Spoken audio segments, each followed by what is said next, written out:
Bismillahirrahmanirrahim. Assalamualaikum warahmatullahi wabarakatuh. Innal hamdalillah nahmaduhu wa nasta'inuhu wa nastaghfiruh wa na'udzu billahi min shururi anfusina wa sayyiati a'malina. Man yahdihillahu fala mudilla lahu wa man yudlil fala hadiya lahu. Asyhadu an la ilaha illallah wahdahu la syarika lah iqraran bihi wa tauhida. وأشهد أن محمدا عبده ورسوله صلى الله عليه وعلى آله وأصحابه ومن سار على نهجه واستنى بسنته إلى يوم الدين وسلم تسليما كثيرا ومزيدا.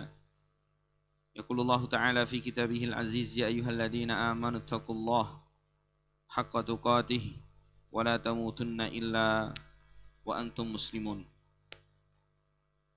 يا أيها الناس اتقوا ربكم الذي خلقكم من نفس واحدة وخلق منها زوجها وبث منهما رجالا كثيرا ونساء واتقوا الله الذي تساءلون به والأرحام إن الله كان عليكم رقيبا.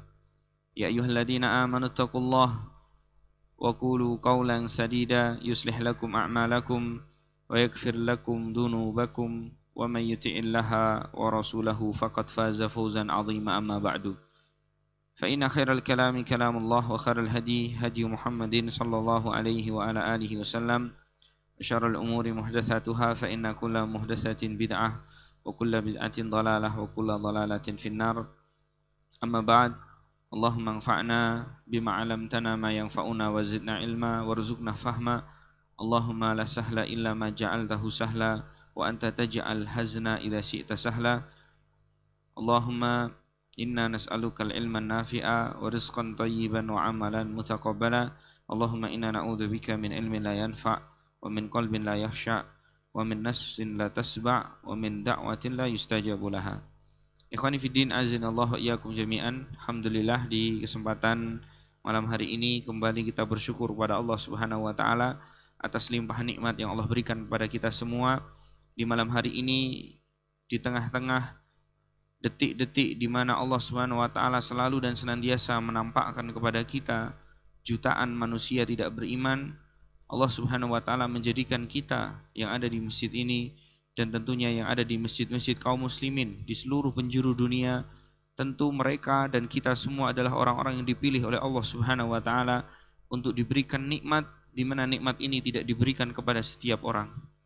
Tetapi kalau kita hari ini berbicara tentang nikmat makan dan minuman, mayoritas penduduk bumi yang Allah Subhanahu wa taala mereka diberikan atasnya kehidupan, keumumannya mereka diberikan makan dan minum, diberikan kehidupan. Walaupun mungkin ada sebagian di antara mereka yang mungkin tidak layak atau mungkin kurang, tetapi hakikatnya mereka adalah orang-orang yang hari ini diberikan makan dan minum oleh Allah Subhanahu wa taala. Baik itu yang menyembah kepadanya ataupun yang kemudian tidak menyembah kepada Allah Subhanahu wa taala. Tetapi ketika kita berbicara tentang iman dan Islam, ketika kita berbicara tentang nikmat terbesar yaitu keislaman yang ada pada diri kita, keimanan yang terpatri dalam diri kita, ini adalah nikmat yang kemudian setiap kita harus selalu dan senantiasa bahwa ini adalah merupakan nikmat terbesar sehingga kita harus bersyukur kepada Allah Subhanahu wa taala. Dan sebagaimana yang diterangkan oleh Imam Ibn Hibban dalam kitabnya As-Siqat, ketika beliau menceritakan seseorang yang tidak memiliki tangan dan tidak memiliki kaki, tidak memiliki mata yang sehat dan telinga yang normal sebagaimana umumnya manusia, tetapi orang ini mengatakan, wa an faddaltani ala katsiri mimman khalaqta tafdila. Ya Allah, engkau telah berikan kepadaku nikmat di mana nikmat ini tidak engkau berikan kepada yang lain. Padahal dia tidak punya tangan, padahal dia tidak punya kaki, padahal mata dan telinganya tidak normal sebagaimana kita. Tetapi orang ini kemudian mengucapkan kalimat syukur yang luar biasa membumbung tinggi atas langit, di mana kemudian dia mengatakan, engkau berikan nikmat kepadaku di mana nikmat ini tidak engkau berikan kepada yang lain. Abdullah bin Muhammad dalam riwayat ini ketika mendengar kalimat tersebut, beliau tercengang seraya berkata, wa ma tusykuru rabbah, apa yang kamu syukuri dari Allah sehingga kamu mengatakan bahwa kamu lebih daripada yang lain nikmatnya. Maka ternyata yang disyukuri oleh orang tersebut adalah iman dan Islam. Di tengah-tengah manusia yang hari ini begitu diberikan iman dan Islam oleh Allah Subhanahu wa taala, tidak merasa bahwa itu adalah nikmat terbesar. Padahal ketika Allah Subhanahu wa taala kelak memasukkan hambanya ke dalam surga, ketika mereka betul-betul sudah tidak berdaya, ketika mereka betul-betul sudah tidak lagi mampu untuk kemudian menunjukkan kemampuan-kemampuan mereka, karya-karya mereka, amalan-amalan mereka, dan justru sebaliknya dosa-dosa mereka telah ditampakkan oleh Allah Subhanahu wa taala. Manakala mereka adalah orang-orang yang beriman, seberapapun dosa yang mereka bawa, ketika Allah Subhanahu wa taala ingin kemudian memberikan kepada mereka ampunan, maka Allah Subhanahu wa taala ampuni mereka. Sebagaimana hadis yang di 2 pertemuan yang lalu sudah kita sampaikan, ketika Allah Subhanahu wa taala memanggil satu persatu hamba-hamba tersebut, Allah kemudian waktu itu bertanya kepada hamba tersebut, seraya Allah berfirman, "Ata'rifu dzamba kadza?" Apakah kamu ingat dengan dosamu yang ini? "Ata'rifu dzamba kadza?" Apakah kamu ingat dengan dosamu yang ini? Begitu seterusnya kata Nabi SAW, Allah bertanya kepada hamba tersebut yang penuh dengan dosa. Kemudian hamba tersebut hanya mengatakan, "Ayyi wa Rabbi," iya wahai Tuhanku. "Bala ya Rabbi," itu adalah dosa-dosaku. Tetapi karena dia memiliki iman, tetapi karena dia adalah orang yang kemudian terpatri di dalam hatinya adalah orang yang muslim dan mukmin, ketika itu Allah Subhanahu wa taala mengatakan, "Laqad satartuha laka fid dunya." Sungguh di dunia dulu kami telah tutup aib dan dosa-dosamu. "Wa aghfiruka lakal yaum." Dan hari ini karena kamu punya iman, dan hari ini karena kamu punya Islam, dan hari ini ketika kamu adalah orang yang membawa keimanan di hadapanku, maka aku akan ampuni engkau sekarang. Lalu kemudian Rasulullah menceritakan ketika orang tersebut dimasukkan ke dalam surga, maka apa yang diucapkan mereka? Mereka akan mengatakan, kata Allah Subhanahu wa taala dalam Al-Qur'an, "Alhamdulillahilladzi hadana li hadza wa ma kunna linahtadiya laula an hadanallah." Mereka bersyukur sedalam-dalamnya. Mereka ketika masuk ke dalam surga, mereka betul-betul merasakan buah dari keimanan yang mereka dahulu di dunia miliki. Oleh karena itu, ketika hari ini kita masih diberikan iman oleh Allah Subhanahu wa taala, Islam terpatri dalam diri kita, jangan pernah sia-siakan. Nabi alaihi salatu wasalam disebutkan oleh para sahabat radhiyallahu taala anhum di setiap hari berdoa kepada Allah Subhanahu wa taala untuk kemudian dijaga iman yang ada pada dirinya. Padahal Nabi sallallahu alaihi wasallam telah dijaga imannya. Nabi SAW telah dijamin atasnya iman dan Islam sampai akhir hayatnya. Tetapi beliau mengajarkan kepada kita agar kita tidak lalai, agar kita tidak kemudian menjadi orang-orang yang kemudian tidak memahami tentang esensi dan betapa kemudian mahalnya hidayah, mahalnya iman, mahalnya Islam. Sehingga Rasulullah SAW kala itu bersabda kepada para sahabat untuk kemudian mereka selalu dan senantiasa memohon kepada Allah, "Allahumma ya muqallibal qulub, tsabbit qulubana ala dinik." Wahai Zat yang membolak-balikkan hati, tetapkanlah hati kami di atas agamamu. Wa ya musarrifal qulub, sarrif qulubana ala ta'atik. Jadikan hati kami, wahai Zat yang membolak-balikkan hati, jadikan hati kami, pribadi kami, amalan-amalan kami di dalam ketaatan kepadamu. Begitulah yang diajarkan Rasulullah SAW. Artinya iman yang ada pada diri kita sama sekali tidak dijamin oleh Allah Subhanahu wa taala menyertai kita sampai akhir hayat kita. Bahkan Nabi SAW pernah mengingatkan dalam hadis yang sahih, "Badiru bi a'mali fitanan." Untuk kita segera dalam melakukan amal soleh. Kakita'il laili mudlim, karena fitnah-fitnah yang akan kemudian dihadapi seseorang, kakita'il laili mudlim, seperti penggalan-penggalan malam silih berganti akan datang kepada kita. Terkadang ada orang yang kemudian kata Nabi SAW, "Yusbihu rajulu mu'minan wa yumsi kafira." Di pagi hari dia masih muslim, di pagi hari dia masih sempat untuk melakukan sholat subuh bersama para jamaah yang lain, tetapi sore harinya dia berubah iman yang ada pada dirinya menjadi kekafiran. Bahkan sore hari masih seperti kita. Mungkin ada sebagian di antara kita yang masih ceramah, mungkin ada sebagian di antara kita yang masih ngaji. Tetapi ketika Allah Subhanahu wa taala dan Rasulnya pernah menyebutkan bahwa tidak ada satupun di antara kita yang dijamin iman itu selalu dan senantiasa ada pada kita, maka Rasulullah menyebutkan wa yusbihu kafira. Sore harinya dia adalah orang beriman, esok harinya dia berubah menjadi orang kafir. Begitulah kehidupan iman, begitulah keimanan yang ada pada diri kita yang sama sekali tidak ada yang menjamin. Oleh karena itu kita harus selalu dan senantiasa peduli dan punya kepentingan untuk memperhatikan amal-amal kita. Karena seorang mukmin yang berakidahkan Ahlus Sunnah wal Jamaah harus senantiasa memahami iman yang ada pada diri kita akan senantiasa bertambah dan menjadi kokoh ketika kita beramal soleh. Sebaliknya, ketika kemudian kita mentelantarkan amal soleh, maka iman itu bisa saja pergi dari kita. Oleh karena itu, akidah Ahlus Sunnah wal Jamaah menyebutkan al-imanu yazidu wa yanqus, yazidu bi ta'ah wa yanqusu bil ma'siyah. Seorang mukmin harus mengetahui bahwa iman yang ada pada diri kita itu senantiasa bisa bertambah dan terkadang senantiasa bisa kemudian berkurang atau bahkan hilang dari dia. Bertambahnya dengan amal soleh yang dia kerjakan dan berkurangnya atau hilangnya iman tersebut karena dia bermaksiat kepada Allah Subhanahu wa taala.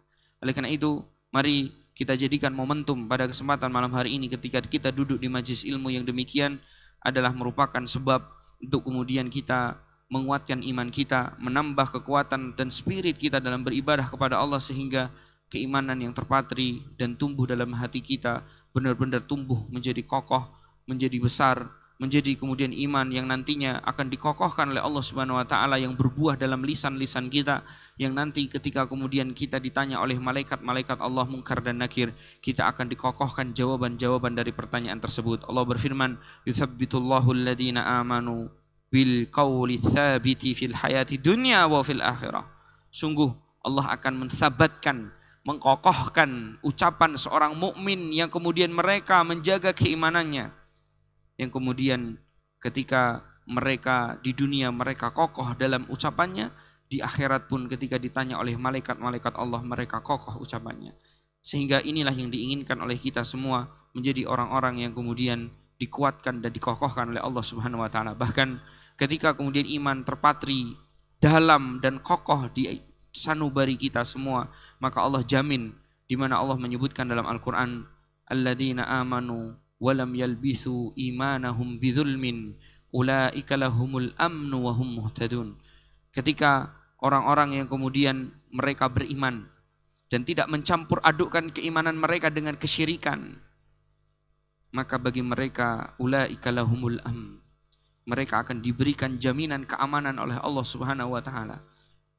Wa hum muhtadun, dan mereka pun adalah orang-orang yang diberikan hidayah oleh Allah Subhanahu wa taala. Oleh karena itu, lihatlah bagaimana kemudian dahulu para sahabat, mereka adalah orang-orang yang dijamin keamanannya oleh Allah Subhanahu wa taala. Dan contoh nyata dalam kehidupan keamanan itu sendiri adalah contoh yang kemudian Allah berikan kepada Nabi Muhammad SAW. Di saat beliau alaihi salatu wassalam pada saat itu dikepung di rumahnya, maka Allah jadikan orang-orang yang mengepungnya tidak melihat sama sekali pergerakan Rasulullah dan tubuh Rasulullah Sallallahu Alaihi Wasallam dari mata-mata mereka.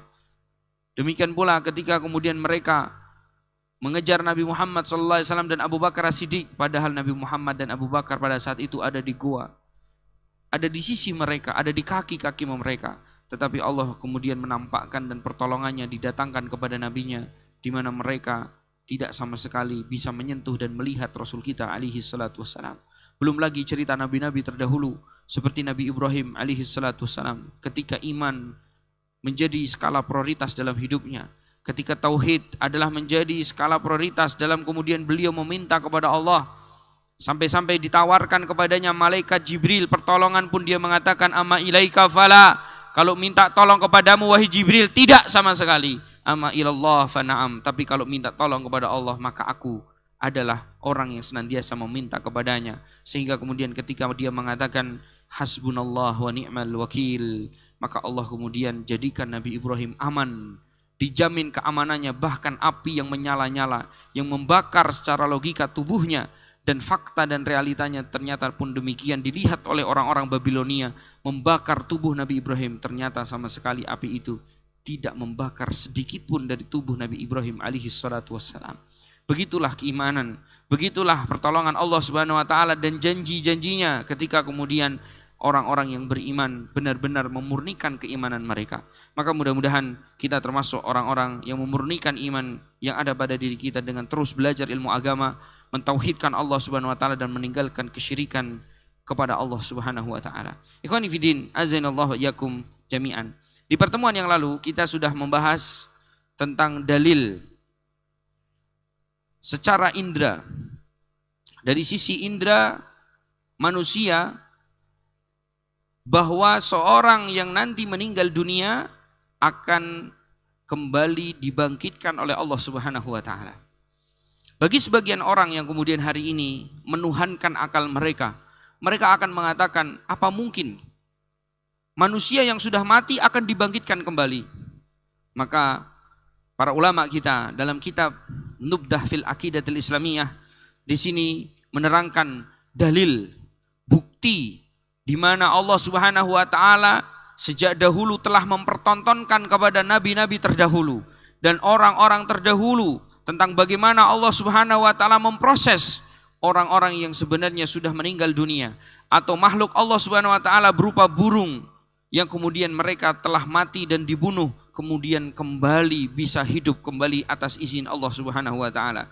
Dan ini sebagaimana diterangkan di dalam Al-Qur'an surah Al-Baqarah, ketika kemudian Nabi Musa alaihi salatu wassalam kala itu ditantang oleh kaumnya, ketika kemudian mereka tidak percaya akan kemudian hari kebangkitan. Allah Subhanahu wa taala sebutkan dalam Al-Qur'an di mana kemudian mereka diperlihatkan oleh Allah Subhanahu wa taala tentang bagaimana Allah kembali menghidupkan mereka ketika mereka telah mati. Kemudian belum lagi Nabi Musa alaihi salatu wassalam pun demikian disebutkan dalam Al-Quran ketika beliau mengatakan lan nu'mina laka hatta narallaha jahrah, ketika kemudian kaumnya mengatakan kami tidak akan pernah beriman kepadamu wahai Musa sampai kemudian ya kami melihat Allah Subhanahu wa taala ya secara terang-terangan. Ya, kemudian Allah Subhanahu wa taala juga menyebutkan di dalam Al-Qur'an surah Al-Baqarah ketika orang-orang Bani Israel ya mengatakan demikian, wa id qultum ya Musa lan nu'mina laka hatta narallaha jahrah fa akhadhatkumus sa'iqatu wa antum tanzurun. Kemudian Allah Subhanahu wa taala mematikan mereka orang-orang Bani Israel, kemudian mereka senantiasa melihat kejadian itu. Tsumma ba'atsnakum min ba'di mautikum la'allakum tashkurun. Kemudian Allah menyebutkan tentu kemudian kami perlihatkan itu semua agar kemudian kalian senantiasa bersyukur kepada Allah Subhanahu wa taala. Kemudian contoh yang kedua, sebagaimana yang kemarin sudah kita bahas, singkat cerita dari kisahnya Al-Qatilil ladzi ihtasama fihi Banu Israel, yaitu orang yang kemudian kala itu ya membunuh seseorang. Ya, ada orang yang kemudian dibunuh oleh orang-orang Bani Israel atau kaum Bani Israel yang kemudian mereka tidak menemukan siapa pembunuh tersebut.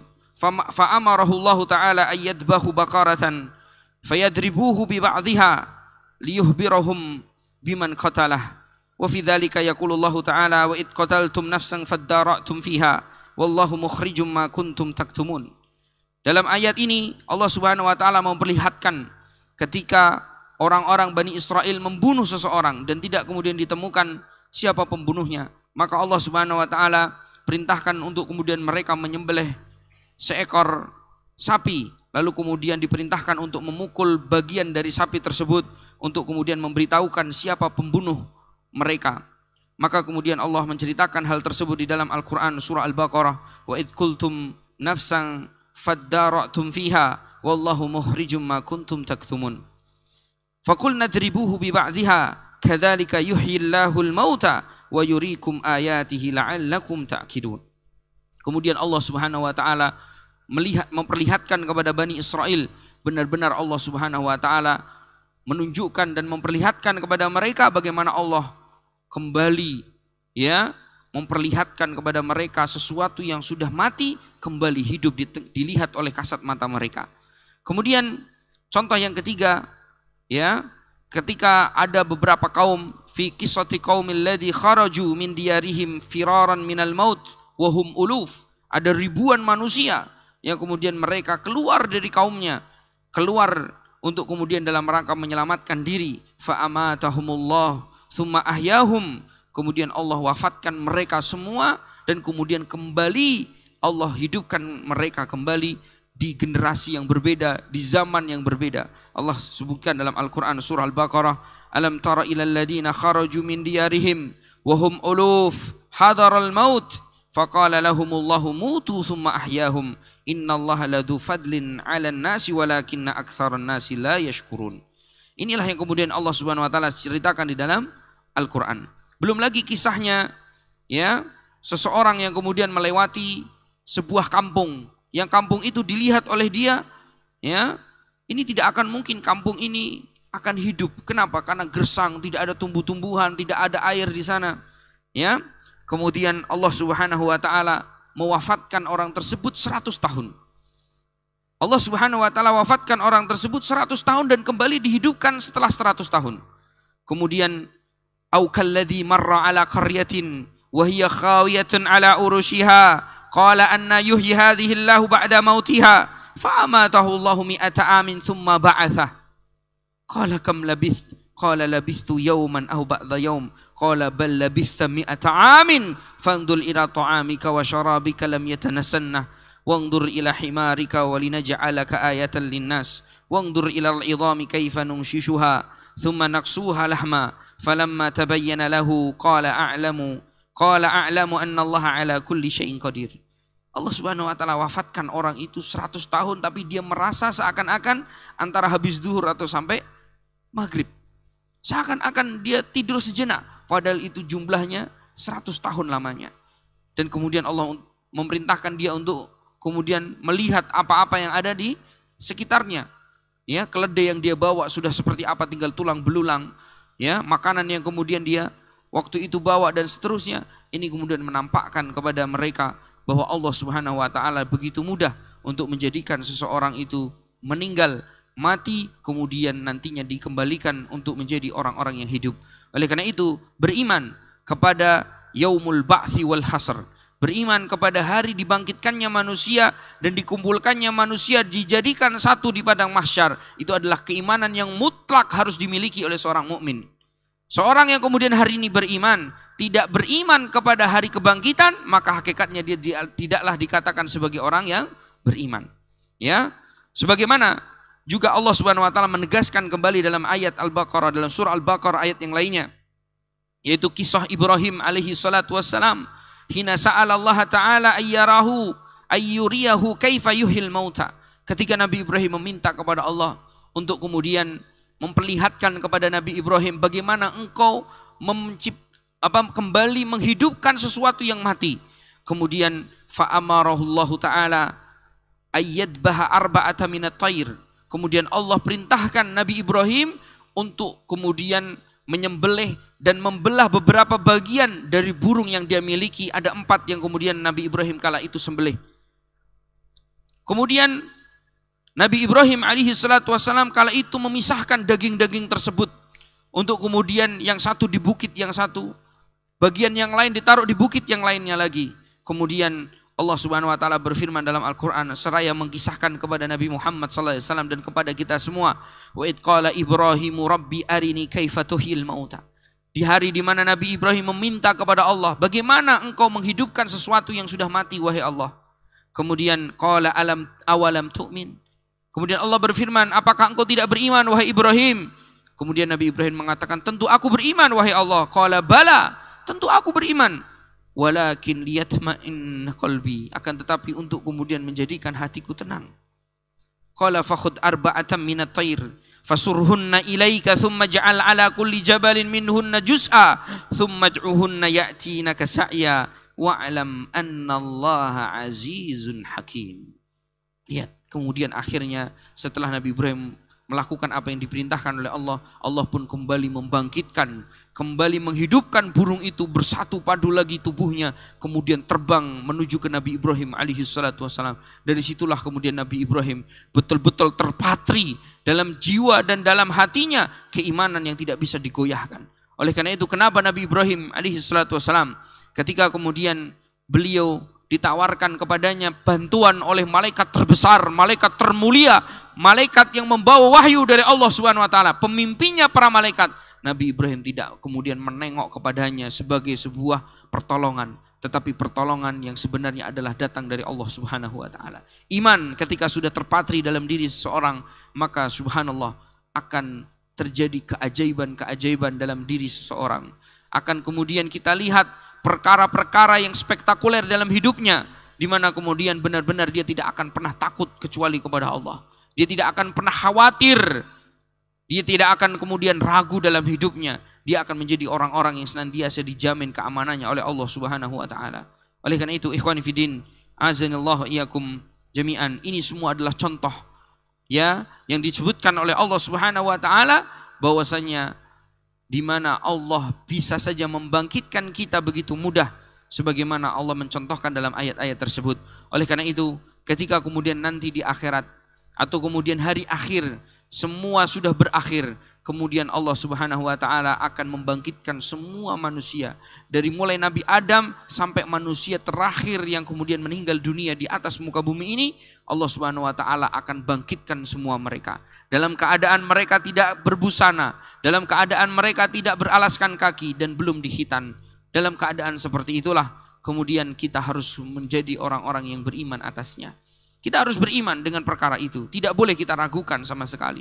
Oleh karena itu, kenapa hari ini kita tidak boleh menjadi orang-orang yang ragu? Karena bukan satu ayat yang menyebutkan tentang perkara ini, tetapi puluhan ayat yang kemudian memerintahkan kita sebagai seorang mukmin untuk percaya dan seyakin-yakinnya terhadap perkara-perkara tersebut.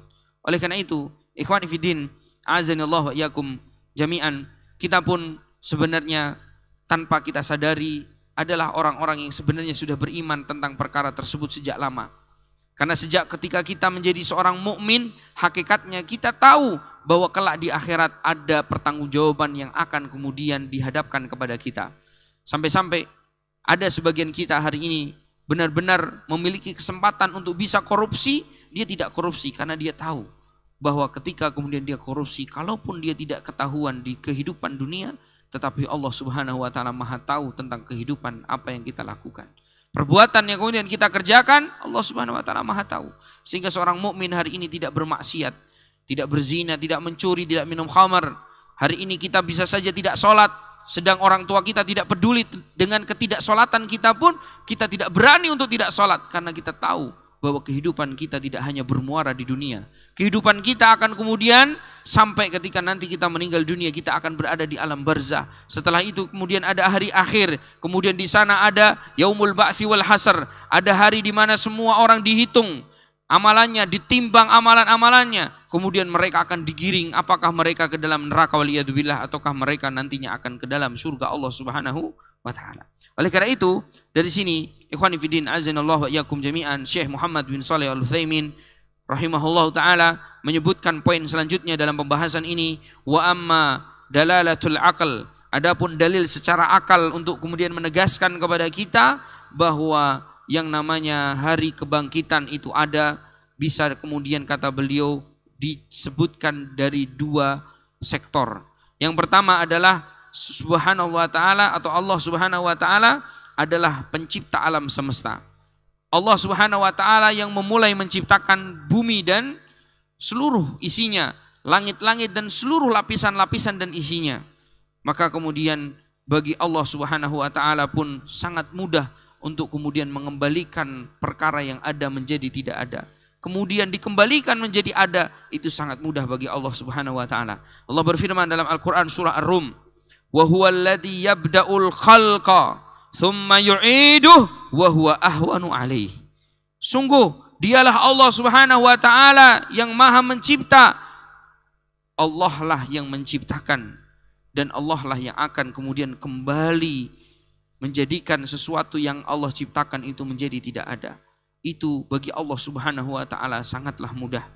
Allah Subhanahu wa taala juga menyebutkan dalam ayat yang lainnya dalam surah Al-Anbiya, Allah berfirman, kama bada'na awwala khalqin nu'iduh wa'dan 'alaina inna kunna fa'ilin. Begitulah kata Allah Subhanahu wa taala, kami dulu yang kemudian menciptakan dan kami yang kemudian akan mengembalikan sesuatu yang ada itu menjadi tidak ada, kemudian kita kemudian kembali mengadakan hal tersebut. Inna kunna fa'ilin. Itulah ya Allah lah Subhanahu wa taala yang melakukannya. Siapa kalau bukan Allah Subhanahu wa taala yang melakukan itu semua? Tentu tidak ada satupun di antara kita yang kemudian mampu untuk menciptakan sesuatu.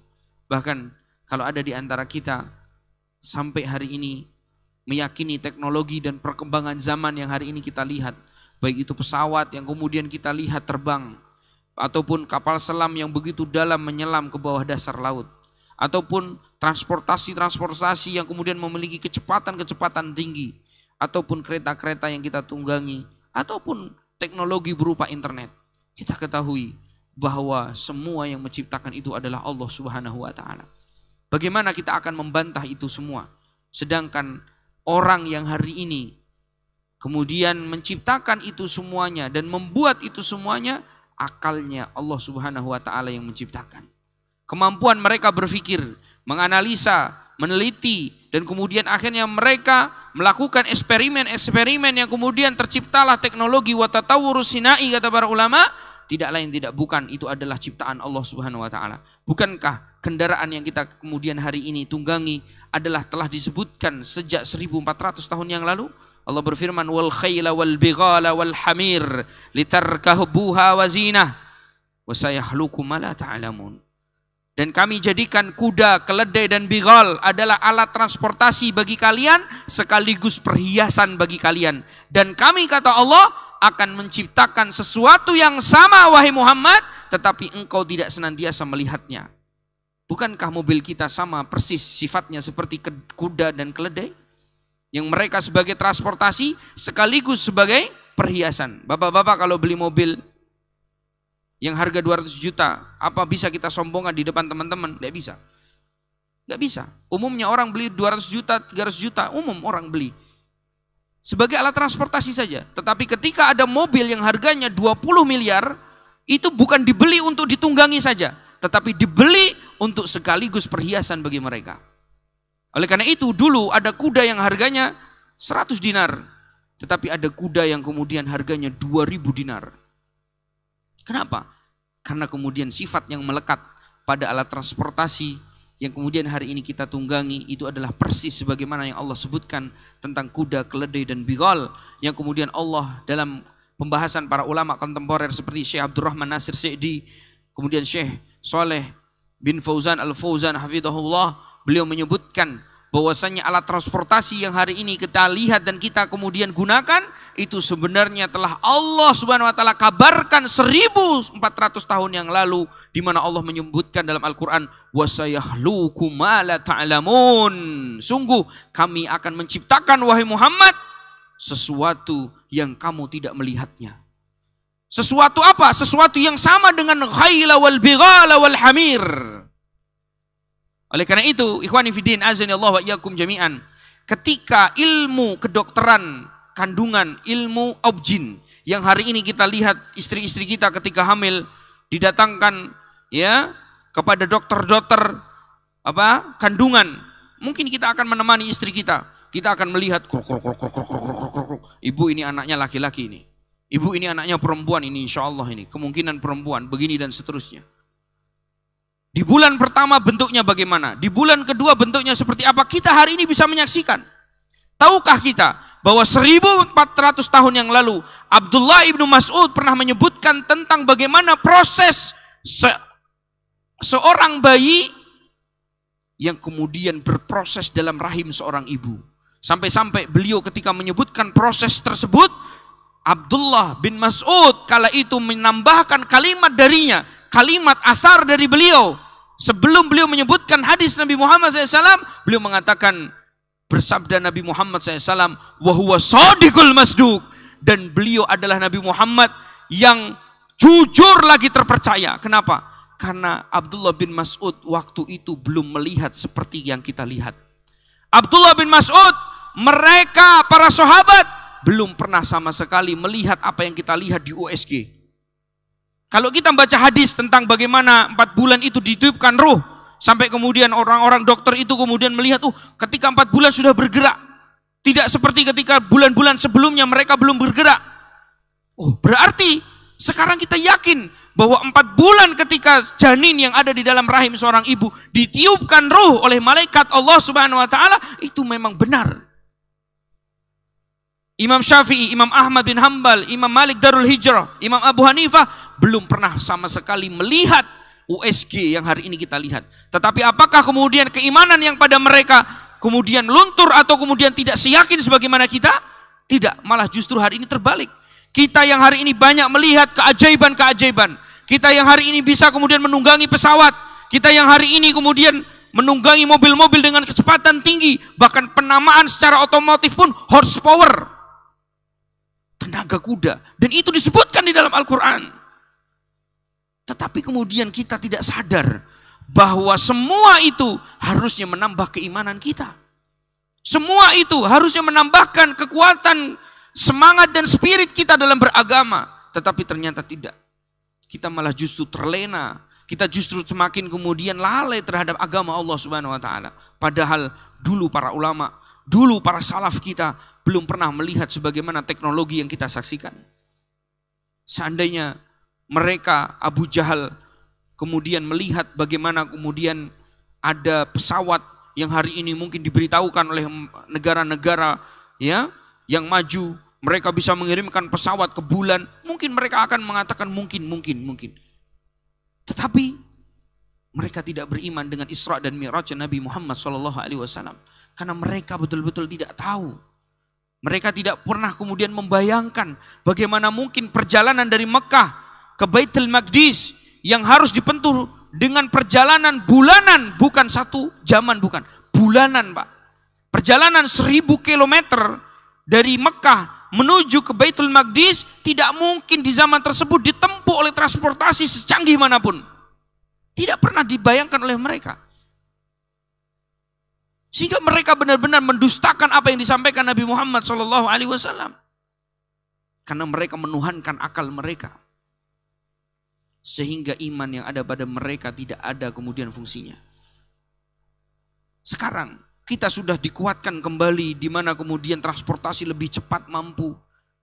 Teknologi ditampakkan kepada kita, harusnya iman yang terpatri pada Abu Bakar As-Siddiq, Umar bin Khattab, Uthman bin Affan, Ali bin Abi Thalib, Abu Ubaidah Amir bin Jarrah, Talha bin Ubaidillah, Zubair bin Awam, orang-orang hebat di zaman dahulu harusnya kemudian kita adopsi. Kenapa mereka tidak pernah melihat dan tidak pernah menyaksikan tentang keutamaan dan kekuatan bagaimana Allah kemudian memperlihatkan kekuasaannya kepada manusia, tetapi mereka bisa memiliki iman yang sekokoh itu. Kenapa kita yang hari ini melihat ini, melihat itu, melihat bagaimana kemudian manusia bukan lagi orang yang datang ke Mekah itu hanya di Jazirah Arab saja, tetapi di seluruh penjuru dunia. Mereka berdatangan dengan pesawat-pesawat mereka, dengan kapal-kapal mereka. Hari ini kita saksikan. Kenapa kita tidak kemudian menjadikan Islam ini sebagai lentera dalam hidup kita? Kenapa kita tidak punya kesadaran besar untuk kita semangat belajar ilmu agama? Untuk semakin mengenal bagaimana Islam. Untuk semakin kemudian kita memiliki kekuatan iman dengan kita belajar Al-Quran. Dan belajar hadis-hadis Nabi kita SAW. Padahal bukti-bukti sudah kita lihat semuanya. Oleh karena itu ikhwan fillah, Bapak dan Ibu rahimani wa rahimakumullah jami'an, diterangkan oleh beliau bahwasanya dari akal kita begitu melihat Al-Quran atau mendengar dan membacanya, Allah menciptakan dan Allah lah yang nanti akan kemudian mematikan. Sebagaimana yang selalu kita katakan, wa huwa yuhyi wa yumit. Dialah Allah Subhanahu wa taala yang menghidupkan dan yang mematikan. Maka ketika Allah Subhanahu wa taala menyebutkan dalam Al-Qur'an dan menyebutkan dalam hadis-hadis Nabi-Nya sallallahu alaihi wasallam Allah akan kembali membangkitkan orang yang telah meninggal dunia, maka itu harus kita imani benar adanya. Secara akal kita harus kemudian tahu kalau kita beriman Allah pencipta kita, maka akal harus membenarkan Allah nanti akan membangkitkan kita kembali. Kemudian kita juga tahu bahwasanya Allah Subhanahu wa taala menyebutkan di dalam Al-Qur'an surah Fussilat dan dalam surah Qaf tentang bagaimana kemudian Allah menghidupkan tanah yang tandus, tanah yang tidak ada kehidupan, batu-batuan yang kemudian di sana sebenarnya tidak berpotensi untuk orang tinggal di sana. Tetapi Allah Subhanahu wa taala memperlihatkan kepada kita kemudian batu yang tandus dan tanah yang tandus tersebut Allah kemudian hidupkan kembali. Sebagaimana Allah Subhanahu wa taala berfirman dalam surah Fussilat, "Wa min ayatihi annaka taral arda khashi'atan fa idza anzalna 'alaiha al-ma'a ihtazzat wa rabat innal ladina ahyaha lamuhyil mauta innahu 'ala kulli syai'in qadir." Dalam Al-Quran surah Qaf juga Allah menyebutkan, wa nazzalna minas sama'i ma'an mubaraka fa ambatna bihi jannati wa habbal hasid wan nahla basiqatil laha tal'un nadid rizqan lil ibad wa ahyayna bihi baldatan maita kadzalikal khuruj. Allah Subhanahu wa taala menceritakan tentang kemudian tanah-tanah yang tandus, sesuatu yang tidak terlihat oleh manusia akan ada kehidupan, tetapi bagi Allah Subhanahu wa taala hidupkan kembali. Itu mudah bagi Allah Subhanahu wa taala. Maka apalagi kita sekarang yang di Indonesia. Kalau di Arab itu mungkin masih agak mikirnya nunggu-nunggu. Kalau kita enggak usah. Antum ambil itu pohon apa itu? Poong itu apa poong? Poong itu, singkong. Antum potong, antum tanam di Indonesia. Beberapa hari langsung tumbuh. Siapa yang menghidupkan? Siapa yang menghidupkan itu? Allah Subhanahu wa taala. Maka ikhwan fillah, azanallahu iyyakum jami'an. Dalil Al-Qur'an dan sunnah Nabi kita SAW benar-benar sudah jelas, gamblang menjelaskan kepada kita bahwa kita seorang mukmin harus benar-benar yakin semua kita tanpa terkecuali akan kembali dibangkitkan oleh Allah Subhanahu wa taala dan dimintai pertanggungjawaban. Sehingga perbuatan kita, ucapan, tindak tanduk kita, tanggung jawab yang kemudian diembankan kepada kita berupa istri, anak-anak, dan bakti kita kepada orang tua senantiasa akan dipertanyakan oleh Allah Subhanahu wa taala. Bahkan hidup kita dengan tetangga kita, dengan teman-teman kita, semua akan dimintai pertanggungjawaban oleh Allah Subhanahu wa taala. Maka jadilah mukmin yang baik, mukmin dan muslim yang senantiasa menjalankan ketaatan kepada Allah Subhanahu wa taala, sehingga ketika kita nanti dipertemukan, dihadapkan oleh Allah Subhanahu wa taala dengannya, kita adalah orang-orang yang mudah ketika dihisab dan kemudian kita diampuni dosa-dosanya oleh Allah Subhanahu wa taala. Amin. Demikian yang bisa saya sampaikan. Kita azan terlebih dahulu, mungkin nanti ada sedikit tambahan setelah azan berkumandang. Wallahu taala alam bissawab. Alhamdulillahirabbil alamin wa bihi nasta'inu ala umuri dunya waddin wassalatu wassalamu ala nabiyyina Muhammadin wa ala alihi wa sahbihi ajma'in. Amma ba'du. Bapak dan Ibu rahimani wa rahimakumullah jami'an, kita lanjutkan sedikit dari pembahasan al-iman bil yaumil akhir. Maka beliau juga menerangkan kepada kita bahwa konsekuensi dari beriman dengan hari akhir meliputi al-iman bi kulli ma yakunu ba'dal maut, yaitu beriman dengan apa-apa yang terjadi setelah kematian. Jadi hari akhir tidak hanya kemudian berakhirnya hari nanti di hari kiamat, tetapi perlu diketahui setiap orang yang meninggal dunia, mereka berada di alam yang berbeda dengan orang yang hidup. Allah berfirman dalam Al-Quran, wa mi waraihim barzakhun ila yaumi yub'atsun. Di belakang mereka orang-orang yang meninggal dunia adalah barzah, atau kita kenal dengan alam kubur. Dan kemudian alam barzah dan alam kubur itu sebenarnya hakikatnya mereka di sisi kita, tetapi kita tidak bisa mendengar mereka, demikian mereka tidak bisa mendengar kita. Oleh karena itu Nabi SAW pernah disebutkan dalam hadis qudsi, innaka la tusmi'ul mauta wa innaka la tasma'u man fil kubur. Wahai Muhammad, engkau tidak akan pernah sama sekali mampu untuk bisa memperdengarkan suaramu kepada mereka, orang-orang yang telah meninggal dunia, dan demikian pula engkau tidak akan pernah mampu untuk mendengarkan suara mereka. Walau sami'u, dalam hadis yang lainnya disebutkan oleh Imam Nawawi dalam Riyadhus Shalihin, Nabi SAW pernah bersabda, idza kanat salihah, apabila jenazah itu adalah jenazah yang baik, maka dia akan mengatakan qaddimuni, qaddimuni, cepatkan aku, cepatkan aku. Tetapi tidak ada satupun di antara kita yang mendengar suara itu. Kemudian apabila jenazah itu adalah jenazah yang buruk, wa idza kanat ghaira salihah, apabila jenazahnya itu adalah jenazah yang buruk, tidak sholat, tidak mau beribadah, atau mereka adalah orang-orang kafir, maka kemudian Nabi alaihi salam mengatakan, mereka akan mengatakan, ya wailaha, celaka aku, aina satadhabuna biha, mau dibawa kemana jasadku itu. Bayangkan, seorang ruh yang dicabut nyawanya oleh malakul maut dan dihadapkan kepada Allah, dikembalikan ke bumi. Tetapi mereka tidak bisa sama sekali memperdengarkan suara mereka kepada kita yang masih hidup. Suara mereka, kata Nabi SAW, didengar oleh seluruh makhluk-makhluk Allah Subhanahu Wa Taala, walau sami'u, tetapi illa tsaqalain, kecuali dua makhluknya yaitu jin dan manusia. Walau sami'u la sa'iqa, seandainya dua makhluk tersebut yaitu jin dan manusia, mereka akan pingsan. Makanya jangan khawatir ketika kita tidak bisa melihat jin. Ketahuilah, jin itu tidak bisa melihat malaikat.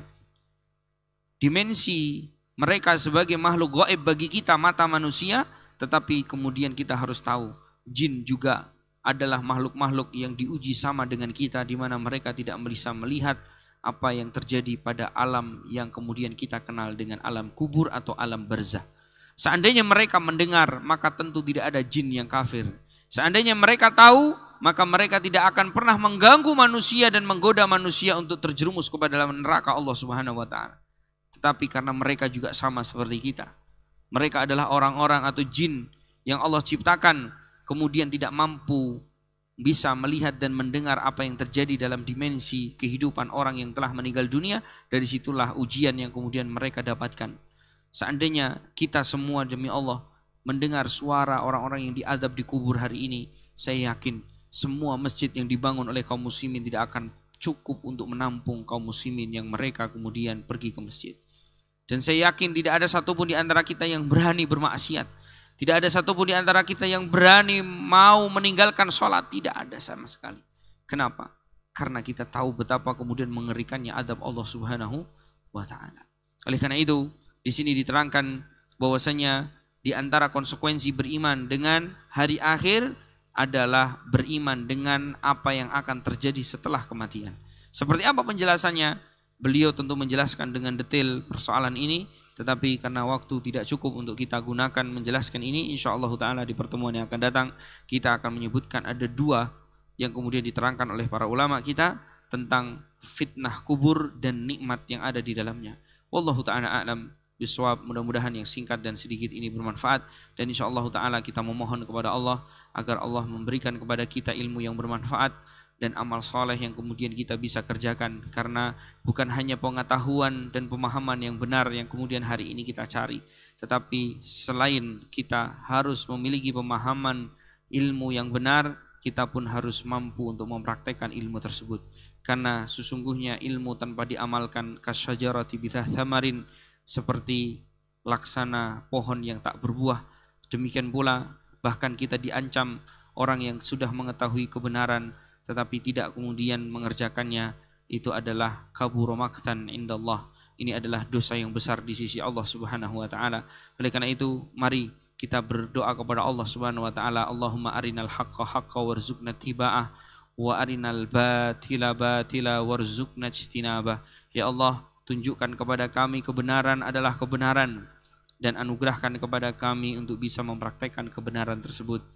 Wa arinal batila batila, tunjukkan kepada kami kebatilan, benar-benar kebatilan dilihat oleh kami. Kemudian anugerahkan kepada kami untuk kita bisa menghindari keburukan dan kebatilan tersebut, sehingga kita menjadi orang-orang yang mendapatkan rahmat dari Allah Subhanahu wa taala. Mudah-mudahan yang sedikit ini bermanfaat. Kita akhiri dengan doa kafaratul majlis. Subhanakallahumma bihamdika asyhadu an la ilaha illa anta astaghfiruka wa atubu ilaik. Assalamualaikum warahmatullahi wabarakatuh.